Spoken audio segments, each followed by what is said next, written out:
На следующий день я поехал на экскурсию. Гид рассказывал о городе, о старинных зданиях и о жизни людей. Мне было интересно слушать. После экскурсии я купил сувениры для друзей. Каждый вечер я смотрел на закат. Небо меняло цвет от желтого до ярко-розового. Это было невероятно красиво. В свободное время я читал книгу, гулял по набережной и делал фотографии. Иногда я просто сидел на пляже и думал о жизни. Это путешествие помогло мне отдохнуть и восстановить силы. Когда отпуск закончился, мне стало немного грустно. Но я пообещал себе, что обязательно вернусь sюда еще раз.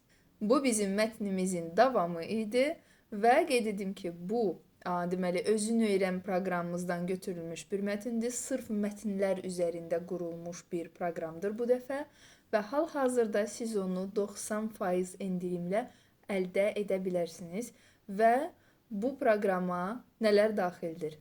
Mətn, ondan sonra lüğət, yenə həmin mətn, amma tam tərcüməli şəkildə ki 100% onu başa düşəsiniz və kiçik bir çalışma ki özünüzü yoxlaya biləsiniz və beləliklə həftədə bir dəfə belə bir mətnin üzərində siz işləyə bilirsiniz. Çünki həftədə bir dəfə belə bir mətn ora paylaşılır, il ərzində bu davam edəcək və hal-hazırda çox böyük endirimlə ona qoşulmaq imkanınız var.